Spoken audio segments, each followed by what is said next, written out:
Hello, everyone. Welcome to week number 8, our final week together in Science 200. Let's see what we've got going on. So last week you turned in your speaker's notes, right? So this is what you would say to your audience as you're presenting your slides, which you're going to be making this week. So hopefully you found that fairly easy to do because you already had all of the information. You just had to put that together. I wanted to mention a few things that we learned in our discussion board in week number 6 because that was pretty cool. GMOs, you may have thought that they create a lot of different health issues in human beings from their consumption, but however, you did not find that in the literature.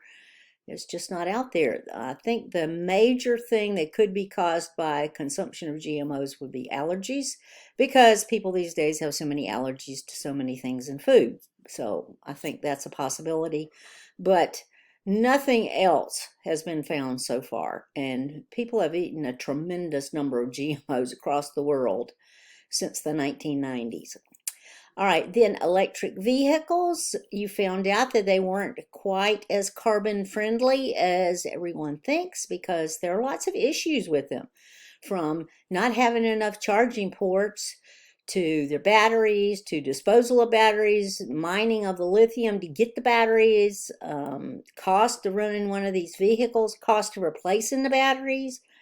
So there's lots to consider when you are thinking about getting a new vehicle and are considering an electric vehicle. Biodiversity conservation, we had lots of good comments about that. Everything forests, from forest to a national park, to just different ecosystems in the world. It's very, very important that we conserve biodiversity across ecosystems in the world because that keeps our planet healthy. Unfortunately, we are losing a lot of habitats because of habitat destruction from people moving into more and more areas across the globe. Ocean acidification, you learned that it is a very prevalent condition that is happening faster and faster. The pH of the ocean water is lowering, and this is causing detrimental effects to marine life, including things like coral reefs. And coral reefs are such important ecosystems in the ocean. And genetic engineering, you learned a lot about the ethics of this because this has not been done in human beings yet, especially not in embryos. It is just unethical, and so scientists can't do this yet. Now, we have done genetic engineering in animal models, quite a bit of it, to see how it works, to see how we could do this. But we've got to figure out a whole lot of things before we can move forward into human genetic engineering.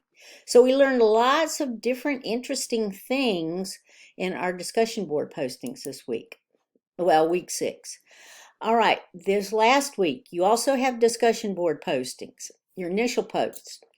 What were the challenges presenting to your particular audience when you made this final presentation? What did you have to consider? What did you do in order to present your information and communicate your information with your audience? Were your sources helpful in presenting evidence to your audience? That's important. And your response post, the similarities and differences in your experience in addressing your particular audiences. Some of you chose very, very different audiences. Some of you chose the general public. Some of you chose high school students. Some of you chose experts. Some of you chose legislators. Yeah, so you had lots of different audiences. All right, complete the exercises in Chapter 8 in your Sumo web text on the Deep Horizon oil spill and how it was communicated to the public and to tourists. And this is amazing, amazing information. And it also should indicate to you that this is an ongoing problem. Yeah, this was 2010, but it's an ongoing problem for the whole Gulf of Mexico. And then, very, very important, your final presentation. So remember last week I said between 5 to 7 slides. Now you can have an introductory slide like boom, genetic engineering, right? And some kind of visual. and then get into your 5 to 7 slides, not counting the reference slides. So 5 to 7 slides of information, okay? Use lots of graphics, use photos, use data, use graphs, use tables. If you want to put some words on the slide, that's perfectly fine. Just make sure they're bullet points, because you should not be reading this information. If you have slide after slide after slide of just print, text, that's not going to be good. And this is a big grade, so make sure you do your best on this.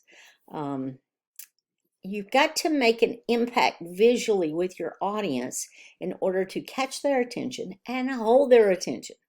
And hopefully it will have an impact on them listening and understanding how important your particular topic is for them. And finally, you will have course evaluations that are coming open, and I beg of you, please do your course evaluations.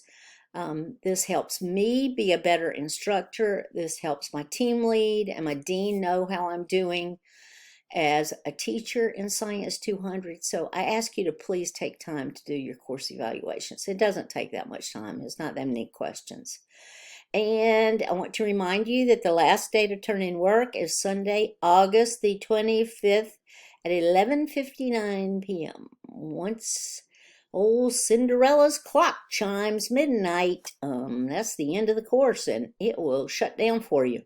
So make sure you get everything in on time. And if you're having any issues, if we need to ask for an incomplete, then you need to tell me beforehand, because I can't do it afterward. That's not going to work. The registrar is not going to approve that. And I also mentioned last time that 70% of your work has to be completed successfully in order for you to be granted an incomplete.